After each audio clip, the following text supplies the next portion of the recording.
E aí, pessoal, vem para nós a proposta de intervenção. Como que seria essa proposta de intervenção? Então é bom que nós pensemos no seguinte: vamos retomar a tese, o seu posicionamento profundo em relação ao que você escreveu sobre o tema, qual foi o seu posicionamento, a sua tese. Identificou lá no primeiro parágrafo do seu texto? Agora é hora de você voltar e fortalecer essa sua tese, esse seu posicionamento.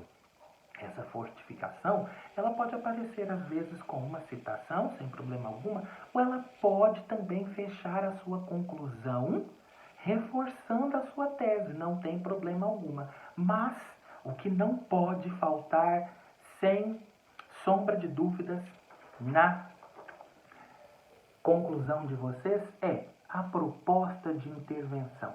Qual a proposta de intervenção, então, para esse tema?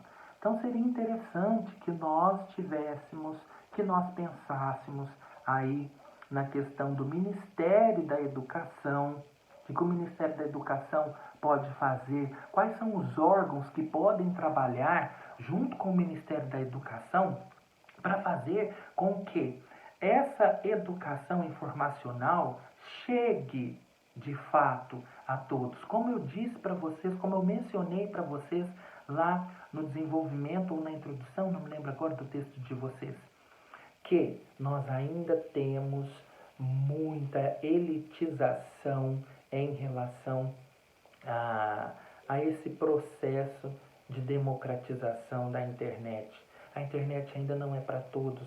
Então, o Ministério da Educação, ele pode, não só pode, como deve flexibilizar esse acesso.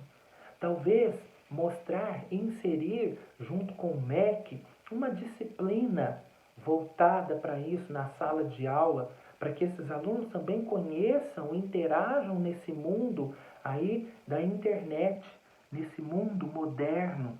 Então, fazer com que essas escolas mais carentes também consigam ter esse acesso, a fim de que essa democratização exista e saia do papel e atinja e consiga chegar à realidade de todas as pessoas ao nosso redor.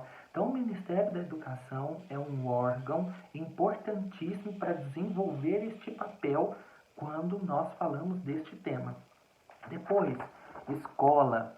Claro que a escola também tem o seu papel muito importante aí nesse contexto.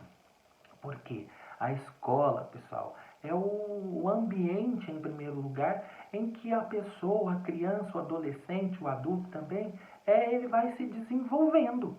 Ele vai se desenvolvendo, ele vai se interagindo nesse meio social. Então, é um meio social, informacional também, que ele vai adquirindo esses conhecimentos, vai fazendo com que ele tenha uma visão não mais fechada, mas sim ampla de tudo que está ao seu redor, e o conhecimento, a partir do momento que vai sendo estimulado para ele, que vai sendo inserido nele, ele vai conseguindo aí ter acesso, vai inserindo-se, querendo ou não, nessa camada de pessoas que também têm acesso à internet. Então a escola é também, ela pode ser usada até como lá no nosso tema, a parte do ferramenta.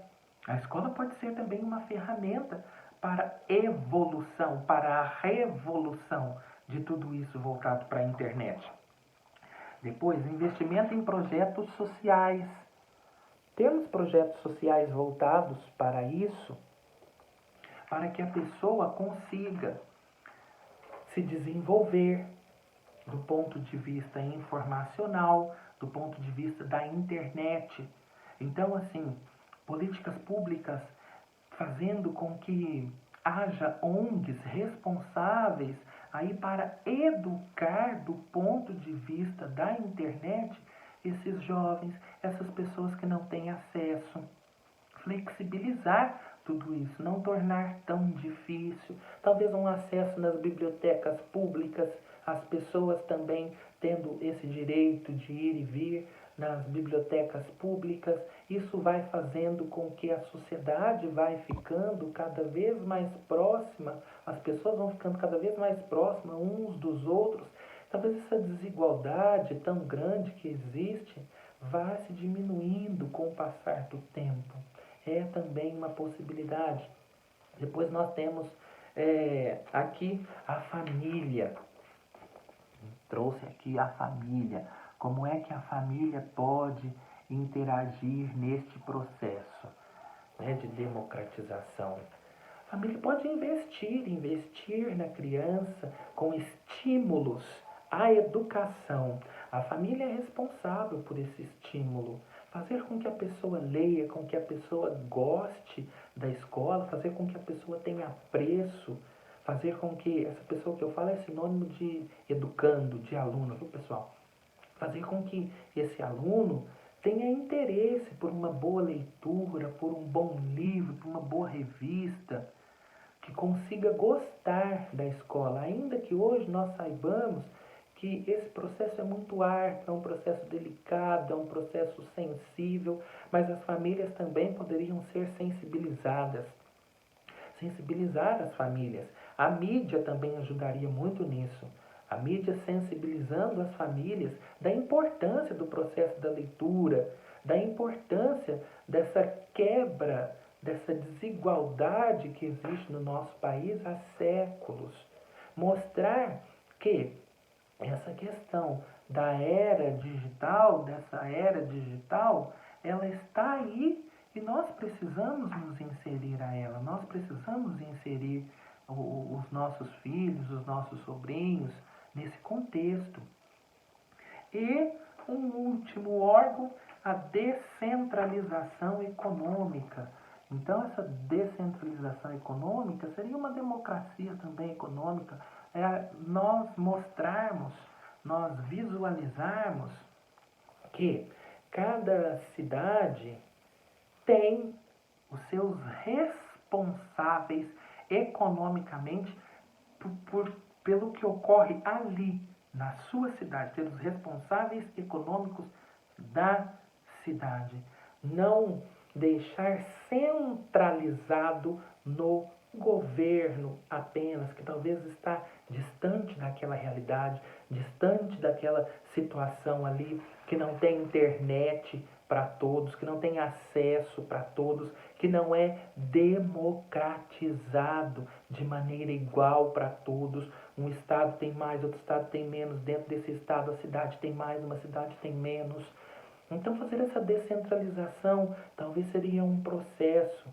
Por quê? Porque assim, quando desde lá de baixo, desde as camadas mais inferiores, vão trabalhando, elas vão evoluindo e fará com que todas em um futuro próximo sejam, se não iguais, pelo menos similares.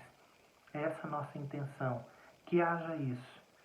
Espero que vocês tenham conseguido entender. Estou à disposição. Não deixem de fazer a produção textual de vocês. É um trabalho bacana, esse é um tema bacana, dá para vocês trabalharem muitas coisas mais. Se vocês tiverem novas ideias, outras ideias, Rafael, tem uma outra coisa mais importante, mais interessante, a meu ver, que pode ser trazido para esse texto, não deixe de nos falar, não deixe de comunicar, não deixe de comentar. Sempre falo que é sempre uma troca de conhecimentos. Tá? Então eu estou aqui, mas eu também quero aprender junto com vocês o que vocês têm para trazer, o que vocês têm para adicionar aí para todos nós. Espero que todos tenham entendido, absorvido. Até o nosso próximo tema. Bye, bye!